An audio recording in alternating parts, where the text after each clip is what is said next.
Two Greek words. Meta tauta, after these things.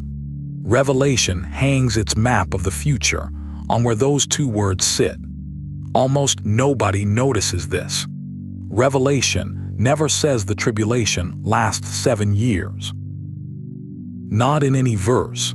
The book times its darkest stretch 5 separate times, and it always says 3.5. So 3 questions. Where exactly does the future begin in this book? Why would the Bible write the same 3.5 years 5 different ways? And strangest of all, what actually happens at Armageddon? The battle you're picturing, Revelation never describes it. That's where we're going. Here's the answer up front. In Revelation 4, verse 1, a door stands open in heaven, and a voice like a trumpet says, "Come up here, and I will show you what must take place after these things."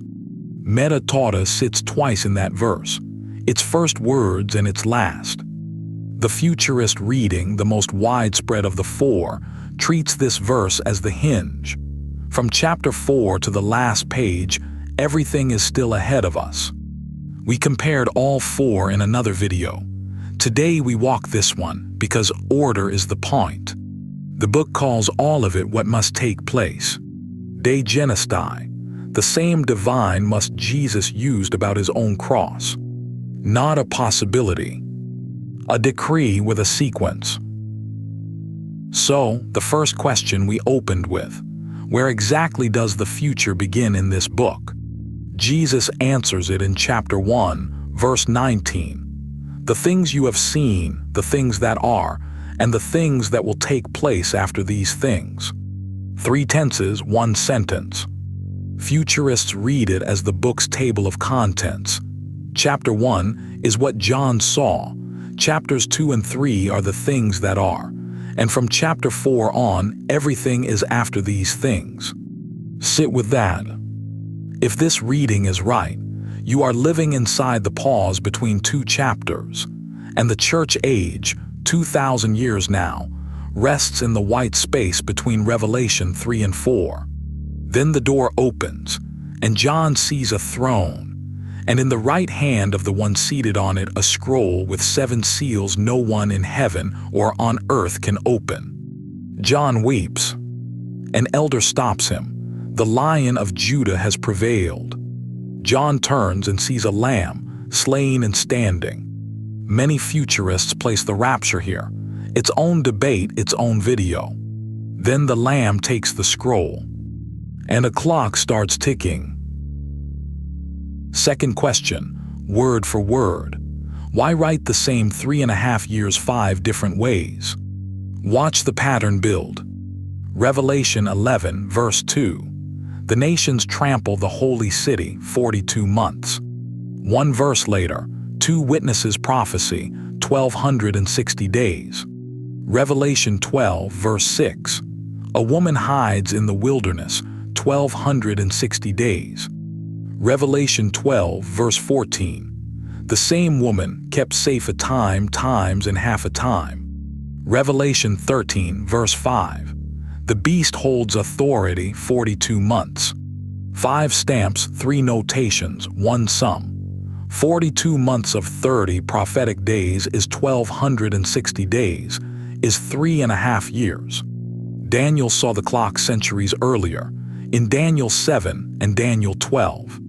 Now the pattern inside the pattern. Scholar G.K. Beale notices the day counts belong to God's people, counted the way you count days in a trial. 1 sunrise at a time. The month counts belong to the enemies, the trampling nations, the beast. The beast's verse hides 1 more word. Edathe, it was given. The beast doesn't seize its power. It receives it on loan, time-stamped. Even the enemy runs on God's clock. So where did 7 years come from? From Daniel 9, verse 27, where a final week of years breaks in half, and futurist teachers pair it with Revelation's 3.5. A fair construction, but a construction. The book's own number is a 7 snapped in the middle.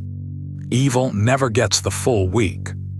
And this expectation is no modern invention. Around the year 180, Irenaeus of Lyon, a student of Polycarp who had heard the Apostle John, wrote that the Antichrist will reign 3 years and 6 months, and then the Lord comes.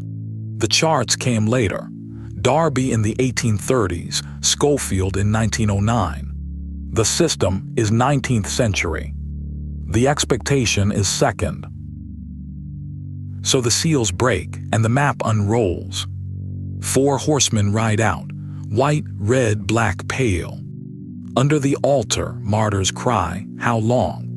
The 6th seal shakes the sky, and 144,000 are sealed before a multitude no one can count comes out of the great tribulation.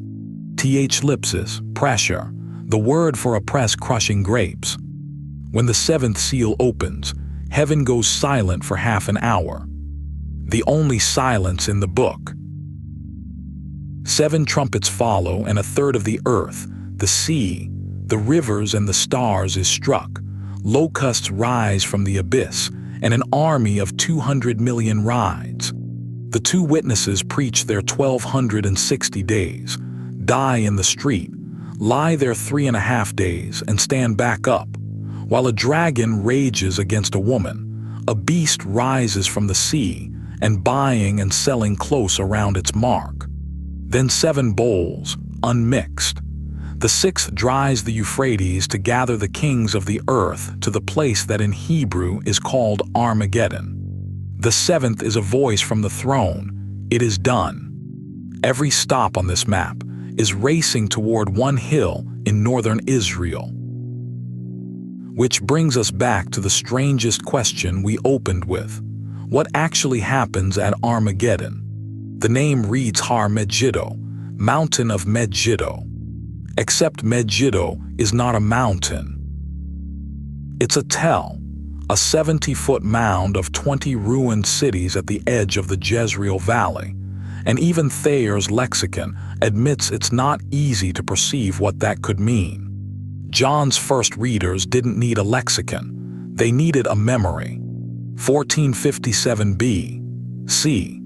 Pharaoh Thutmose III crushes a Canaanite coalition at Megiddo, the first battle in history recorded in detail. 609 B.C.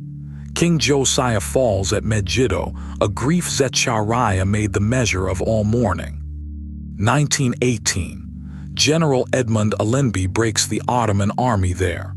34 centuries of armies on one horizon. In John's world, Megiddo meant battlefield. Now the ending. Revelation 16 names only the gathering place. The confrontation waits until chapter 19. Heaven opens. A rider on a white horse, eyes like flames, and out of his mouth a sharp sword. Then none of what you expect. No charge, no clash, no casualty count. John gives the beast a single verb, seized. The armies of the earth assemble at the most blood-soaked crossroads in history, and the war ends with a word. John chose the most battle-drenched name his readers knew, then told no battle at all. He didn't need to. The same voice once said, "Let there be light," and there was. The last stations come quickly. Chilia ere, 1,000 years, 6 times in Revelation 20. Satan bound, the saints reigning with Christ. One final rebellion, a great white throne. Then the sentence the book climbs toward. I saw a new heaven and a new earth. Listen to which word John chose. Greek has 2 words for new. Neos, new in time, just made. Kainos, new in kind, unlike anything before. Revelation 21 says kainos both times. Then in verse 5, behold, I make all things new. Kaina. The word leans toward renewal, not replacement. Not I discard, I transform. Paul reached for the same word for you, kainekatisis, a new creation. What God will do with heaven and earth at the end, He has already begun in people. So hold both riddles together. One span written 5 ways because the map was never about duration. It's about limits. One great battle never told because the outcome was never in doubt. Meta tauta, after these things. 2 small words, and they carry no threat. They carry a promise with a schedule. Which of the 5 timestamps had you never noticed? The days, the months, or a time, times, and half a time? Put the verse in the comments. They decide which word we open next. Part 2 takes the reading that says most of this already happened. Meanwhile, there are more videos right here. We go deep, but not complicated.